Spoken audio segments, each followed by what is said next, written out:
لباس جو ہے غیر ساتر پہنتے ہیں تو پھر ہمارا معاملہ وہی ہوگا جو ہو رہا ہے. اس کے ساتھ سمجھیے، یوں سمجھیے کہ دو لڑکی ہے جو سگی بہن ہے، یوں کہیے کہ دو بہنیں ہیں جو ایک ساتھ پیدا ہوئی ہیں. دونوں کی بہن خوبصورتی میں مثال ہے. دونوں بہن میں سے ایک بہن شرعی لباس پہن کر نقاب کے اندر، نقاب بھی ایسا ہے جو جڑا ہوا نہیں ہے، بالکل نقاب کے اندر پہن کر جاتی ہے. اس کی دوسری بہن جو ہے بالکل ماڈرن طریقے سے بے پردگی سے جاتی ہے. آگے چوک پہ کچھ لڑکے کھڑے ہوئے ہیں. میں پوچھنا چاہتا ہوں وہ کس کو چھیڑیں گے؟ کیا اس کو چھیڑیں گے جو لڑکیاں لباس کے اندر ہے، یا اس کو چھیڑیں گے جو لڑکیاں بے پردہ ہے؟ جو چھیڑیں گے. تو ہمارا جواب یہ ہوگا کہ لڑکے اسی کو چھیڑیں گے جو لڑکیاں بے پردہ ہے. تو کہنے کا یہی نچوڑ نکلتا ہے کہ ہمیں چاہیے کہ پردے کا لحاظ کریں. اللہ فرماتا ہے یا نساء النبی لستن کاحد من النساء، اے نبی کی بیویوں تم عام عورتوں کو نہیں ہو. ان اتقیتن، اگر تم متقی بننا چاہتی ہو. اے عورتوں کو جماعت اگر متقی بننا چاہتی ہیں، تقوی شائع بننا چاہتی ہیں، فلا تخضعن بالقول، تو اپنے بات میں لوچ پیدا مت کرو. دیکھیے اللہ کہہ رہا ہے کہ اے عورتوں جماعت، اگر آپ چاہتی ہیں کہ متقی بن جائیں، پارسا بن جائیں، اللہ کے پیاری بن جائیں، تو اپنی بات لوچ پیدا مت کیجیے. مطلب کیا ہوا؟ مطلب یہ ہوا کہ جب کسی غیر مرد سے اگر آپ کو بات کرنا مجبوری ہو جائے کہ بات کرنا ہی پڑے، تو ان سے بڑے پیار سے بات مت کیجیے، اس سے بڑے نرمی سے بات مت کیجیے، لیکن اس کے ساتھ ترسی سے بات کیجیے، سختی سے بات کیجیے. سختی سے بات کریں گی تو آپ کا مائل نہیں ہوگا. جب غیر مرد سے آپ پیار سے بات کریں گی تو آپ کا مائل ہوگا. اللہ فرما رہا ہے، اللہ کہہ رہا ہے کہ فَيَطْمَعُ الَّذِي فِي قَلْبِهِ مَرَضٌ، اگر آپ نرمی سے بات کریں گی تو اس کے دل میں جو روگ ہے، عشق کا روگ، محبت کا روگ، وہ جو ہے وہ مجھ پہ جو ہے جاگ جائے گا، وہ آپ کا مائل ہو جائے گا. جب آپ سختی سے بات کریں گی تو آپ کا مائل نہیں ہوگا. اللہ تعالیٰ ہم کو ایک طریقہ بتا رہا ہے کہ اگر ہمیں کسی غیر مرد سے بات کرنا ہی پڑے، مجبوری کبھی ہوتی ہے، جیسے فون آپ کو گھر آیا، آپ کے امی نہیں ہے، آپ کی امی نہیں ہے، ابو گھر پہ نہیں ہے، فون ریسیو کرنا ہے، سامنے سے کوئی آدمی ہے جو لڑکا بول رہا ہے، تو اس سے آپ پیار سے بات نہ کیجیے، نرمی سے بات نہ کیجیے، سختی سے بات کیجیے، تاکہ دوبارہ آپ کو وہ فون کرنے کی ہمت نہیں ہو. اگر آپ اسے نرمی سے بات کریں گی تو اس کے اندر وہ بار بار فون کرے گا. کیونکہ انسان کا جو مزاج ہوا کرتا ہے، انسان کے ساتھ شیطان ہوا کرتا ہے. شیطان اس کے دل کے اندر بہت بڑے خیالات ڈالتا رہتا ہے کہ دیکھو اس نے اچھی طرح بات کی ہے، دیکھو پھر سے بات کرتے ہیں، وہ آپ سے بار بار فون کرے گا. جسے اللہ بتا رہا ہے کہ اے عورتوں کی جماعت، اے نبی کی بیویوں، نبی کی بیوی کہا گیا، لیکن نبی کی بیوی ہی نہیں بلکہ تمام مومنوں سے بخاطب اللہ کہہ رہا ہے کہ اے مومن عورتوں سنو، اگر آپ متقی بننا چاہتی ہیں، پاسا بننا چاہتی ہیں، تو آپ کسی غیر مرد سے بات کیجئے تو بالکل میٹھی آواز میں، بھولی آواز میں بات مت کیجئے، لیکن تلسی سے بات کیجئے. اللہ کا فرماتا ہے وَقُلْنَا قَوْلًا مَعْرُوفًا، فرماتا ہے کہ وَقَرْنَا فِي بُيُوتِكُنَّ، اے نبی کی جماعت، اے عورتوں جماعت گھر میں رہا کیجیے. آپ کے لیے سب چیز اچھی جگہ گھر ہے، گھر میں رہا کیجیے. اور جاہلیت میں جو عورتیں ہوا کرتی تھی، جاہلیت میں جو عورتیں بے پردگی سے رہا کرتی تھی، ویسی بے پردگی آپ مت اپنائیے. جیسے اسلام سے پہلے جو اور مذاہب ہیں، دنیا کے تمام مذاہب کے اندر جو عورتوں کا جو حال تھا، بے پردگی کا معاملہ تھا، وہ معاملہ مت کیجیے. اللہ فرماتا ہے اقیمنا الصلاۃ، اے عورتوں جماعت نماز قائم کیجیے. عام اللہ کہہ رہا ہے کہ اے عورتوں جماعت نماز قائم کیا کیجیے. آتینا الزکات، زکات دیا کیجیے. وَأَطِیعْنَا اللَّهَ وَرَسُولَهُ، اللہ کی رسول کی اطاعت کیجیے، اللہ کی رسول کی اطاعت کیجیے. تبھی آپ کے لیے بھلائی ہے، تبھی آپ کے لیے کامیابی ہے. اللہ تعالیٰ چاہتا ہے کہ آپ کو تمام مومنوں کو پاک کرنا چاہتا ہے، اس لیے آپ جو ہے گھر میں رہا کیجیے. اگر باہر نکلنا مجبوری ہے تو بالکل پردے کے لحاظ سے، پردہ کا لحاظ کرتے ہوئے جائیے. اللہ کے نبی فرماتے ہیں، حدیث یاد آتی ہے ابو داؤد شریف کے اندر باتیں ہیں، حضرت ابو موسیٰ فرماتے ہیں کہ نبی نے فرمایا اذا خرجت المرأة استشرفها الشیطان، جب عورت گھر سے نکلتی ہے شیطان اسے اچک لیتا ہے، شیطان اسے اچک لیتا ہے اور مردوں کے سامنے اس کو خوبصورت بنا کے پیش کرتا ہے، عورت کی ذات کو خوبصورت بنا کے پیش کرتا ہے۔ دیکھو یہ عورت جا رہی ہے تو کتنی خوبصورت ہے، کتنی حسین ہے، پیش کرتا ہے۔ اس طرح سے وہ مرد کو استعمال کرتا ہے۔ اس لیے جب باہر نکلنا ہو تو بالکل پردے کا لحاظ کرتے ہوئے نکلیے۔ لیکن فرماتے ہیں کہ اللہ فرماتے ہیں کہ ایوما کہتا ہے کہ اجستات المرأۃ فمرت علی القوم لیجد ریحها فهي كذا وكذا فقال قولا سدیدا۔ اللہ فرماتے ہیں، یہ ابو داؤد شریف کا حدیث ہے، فرماتے ہیں کہ جب عورت خوشبو لگا کر سے باہر نکلتی ہے، جب کوئی عورت یا کوئی لڑکی خوشبو لگا گھر سے باہر نکلتی ہے اور اس کا مقصد یہ ہے تاکہ لوگ جو ہے وہ میری خوشبو کو محسوس کریں، اس کا مقصد یہ ہے۔ اللہ فرماتے ہیں کہ اگر کوئی لڑکی یا کوئی عورت خوشبو لگا گھر سے باہر نکلتی ہے، آج تو خوشبو تو ہے ہی ہے، ہمارے زمانے میں ایسے ایسے کریم آ گئے ہیں جو بہت ہی خوشبو والے ہوا کرتے ہیں۔ تو میں نے کہا کہ جو عورتیں جو لڑکیاں ایسے کریم لگا کر نکلتی ہیں جس میں خوشبو ہوا کرتا ہے، اس کا مقصد یہ ہے کہ غیر مرد اس کو دیکھے یا تاکہ خوشبو پائے۔ فرماتے ہیں کہ فَهِيَ كَذَا وَكَذَا، یہ عورت ایسی ہے ویسی ہے، بدکار ہے، فحاش ہے۔ میں نے کہا کہ عورت بہت بری عورت ہے۔ اب آپ حدیث ہے قال قولا شدیدا، آپ نے کہا کہ عورت بہت ہی بدبخت، بہت ہی قبیح عورت ہے۔ بلکہ دوسری ترمذی حدیث میں اللہ فرماتے ہیں فَهِيَ زَانِيَةٌ، ایسی عورت زانیہ ہے، بدکار ہے۔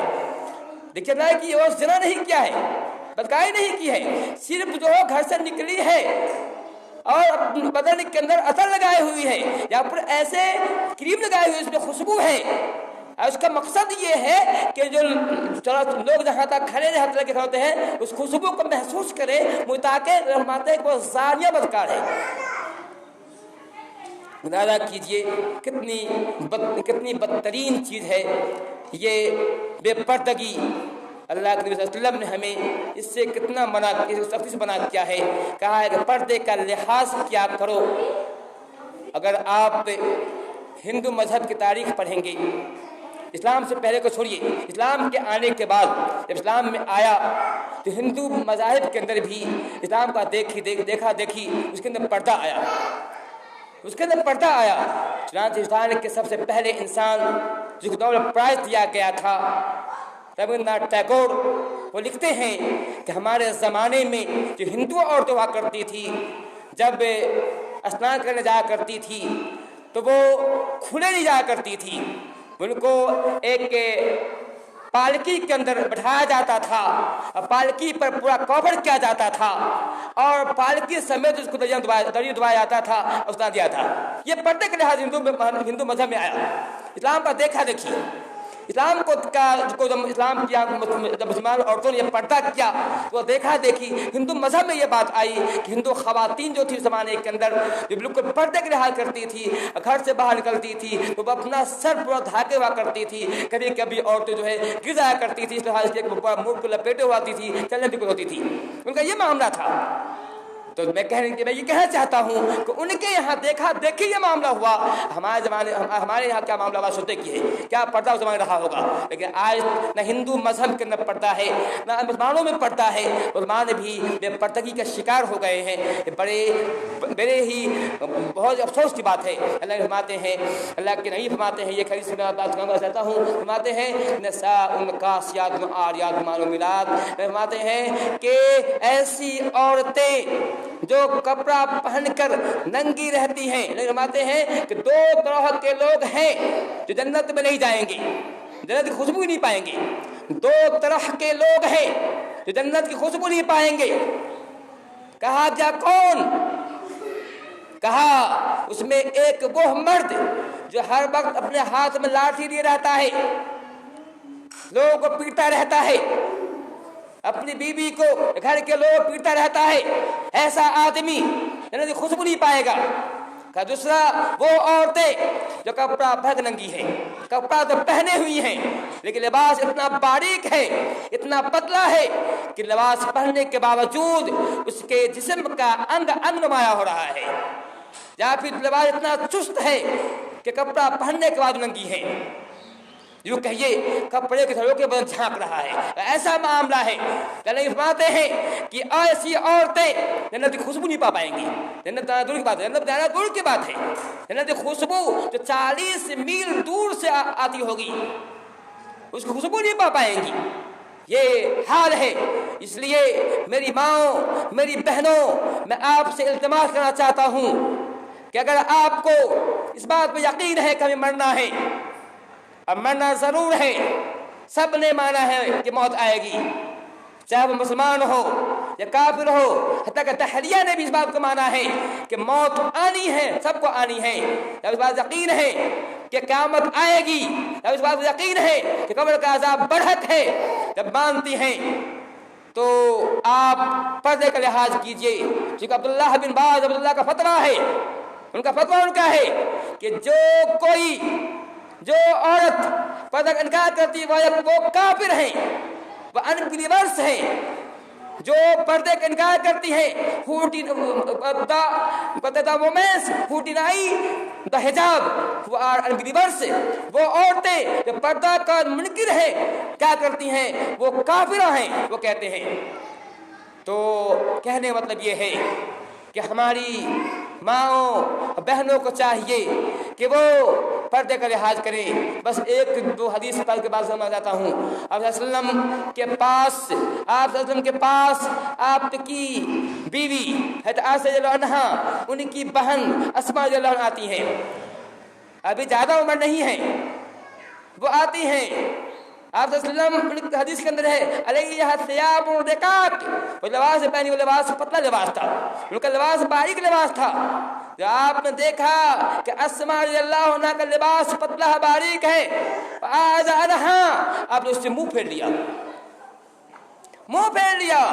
پھر فرمایا اے اسماء، جب عورتیں، جب لڑکیاں اس عمر کو پہنچ جائیں، یعنی باریک ہو جائیں، کیونکہ جائز نہیں ہے کہ ایسے لباس پہنیں جب اپنے بدن کو اپنے چہرے کو دکھائیں، اپنے انگ کو دکھائیں، جائز نہیں ہے۔ پھر سمجھاتے ہیں یہی عائشہ رضی اللہ عنہا ہیں، ان کی بھائی عبد الرحمن بن ابو بکر، ان کی بیٹی اسماء حضرت عائشہ کے پاس آتی ہیں۔ حضرت عائشہ کے بھتیجی ہیں، اپنی پھوپھی سے ملنے کے لیے آئی ہوئی ہیں۔ وہ لباس چادر جو اوڑھے ہوئی تھی، وہ چادر باریک تھا۔ حضرت عائشہ نے اس کا چادر لیا، اس کو پھاڑ دیا، پھر اپنا چادر جو کچھ موٹا تھا تبھی تھا اس کو دیا اور آ کر دیا، اسے بھیجا۔ دیکھیے ہمارے اسلاف کے اندر کتنا پردہ ہے، اور قربان جائے اسی عائشہ عنہا پر۔ ارے آپ جندوں کی بات کرتے ہیں، ہم جندوں سے پردہ نہیں کرتے۔ حضرت عائشہ نے مردوں سے پردہ کیا ہے۔ حضرت عائشہ عنہا ان کے گھر کے اندر ہی، ان کے حجرے کے اندر ہی نبی قبر ہے، چونکہ نبی کا یہ معمول ہے کہ نبی جہاں مرتا ہے وہیں قبر بنائی جاتی ہے۔ چونکہ حضرت عائشہ کے حجرے میں اب تک انتقال ہوا تھا، اس لیے وہیں ان کو قبر بنایا گیا، جب تک کہ نبی اس قبر کے نبی صلی اللہ علیہ وسلم ان کے حجرے میں اکیلے تھے۔ حضرت عائشہ عنہا پردے کا رعایت کرتی تھی، اس روم میں آ جا کرتی تو پردے پردے رعایت کرتی تھی۔ اس کے بعد ان کے باپ کا انتقال ہوا، ابو صدیق کا انتقال ہوا، تو اسی کے حجرے میں وہ دفن ہوئی۔ تو پھر بھی چونکہ باپ تھا انہوں نے پردے کا لحاظ نہیں کیا۔ اس کے بعد ابو بکر صدیق کے بعد عمر فاروق رضی اللہ عنہ کی انتقال ہوا، ان کی قبر انہی کے حجرے بنائی گئی۔ اب عائشہ گھر میں جب اس حجرے میں آتی تھی تو پردہ کراتی تھی۔ پہلے شوہر تھا، پھر باپ ہوا، پردے کا لحاظ نہیں کیا۔ بعد عمر فاروق کی قبر بنی ہے، زندہ نہیں ہے عمر فاروق رضی اللہ عنہ، زندہ نہیں ہے، قبر سے بنی ہے، قبر کے اندر وہ ہے، لیکن کتنا پردہ ان کا ہے، کتنا پردہ ان کا ہے کہ عمر فاروق کی قبر ان کو حجرے میں بنی، تو وہ حجرے میں آتی تھی تو بالکل پردے کے ساتھ آیا کرتی تھی۔ دیکھیے وہاں مردوں پر اس سے پردہ ہو رہا ہے، ہمارے یہاں کیا معاملہ ہے کہ جندوں پردہ نہیں کرتے ہیں۔ ہماری مائیں اور بہنیں کا معاملہ بہت ہی عجیب و غریب ہو گیا پردے کے تعلق سے۔ یہ فاطمہ رضی اللہ عنہا ہے، پیارے نبی کی بیٹی ہے، یہ جو نصیحت کرتی ہیں جب میرا انتقال ہو جائے تو میری لاش کو رات دفن کرنا، میری لاش کو مجھے رات دفن کرنا، چونکہ میں نہیں چاہتی ہوں کہ میری کفن کو کوئی مرد دیکھے، اندازہ کیجیے کتنا بد لحاظ ہے، زندہ میں ہے ہی ہے، چاہتی ہے میرے مرنے کے بعد بھی کوئی مجھے دیکھے، کہتی ہے کہ میری لاش کو بھی غیر محرم نہ دیکھے، یہ پردے کا لحاظ کرتے ہوئے رات دفن کیا جائے۔ لیکن آج ہمارے یہاں کا معاملہ کیا ہے؟ جب کوئی مرتا ہے، خواہ وہ لڑکی مرے یا عورت مرے، سب دیکھنے آتے ہیں، مرد کی لائن لگی ہوتی ہے۔ یہ کیسی بے حیائی کی باتیں ہیں؟ ارے جس طرح سے جب زندہ تھی تو صرف محرم کے لیے جائز تھا اس کو دیکھے، مرنے کے بعد بھی صرف محرم کے لیے جائز کو دیکھے، غیر محرم کے لیے جس طرح زندہ میں یہ حرام تھی مرنے کے بعد بھی حرام ہے۔ جب لاش اس بات کا دھیان آپ رکھا کریں کہ جب آپ کے گھر میں کوئی لڑکی مرے، عورت مرے، تو پہلے کہہ دیں کہ ہمارے گھر کے اندر کوئی غیر محرم نہ آئے، کوئی غیر محرم ہمارے گھر میں نہ آئے۔ ہم مٹی دینے کا مٹا دیجیے، وہ معاملہ الگ ہے، لیکن اس کو دیکھنے کے لیے کوئی غیر محرم ہمارے گھر میں نہ آئے، اس کا ہمیں اہتمام کرنا چاہیے۔ اسلام ہم کو دعوت دیتا ہے، لیکن آج ہمارا سماج کچھ الگ سا ہو گیا ہے، کیونکہ تعلیم کی کمی ہے، دینی شعور نہیں لوگوں میں سے معاملہ کرتا ہے۔ تو اللہ ہمیں جو ہے اللہ تعالیٰ ہمیں نیک بنا دے، اللہ تعالیٰ ہمارے اخلاق کو درست کر دے، اللہ ہماری ماں بہنوں کو پردے کی توفیق عطا فرمائے۔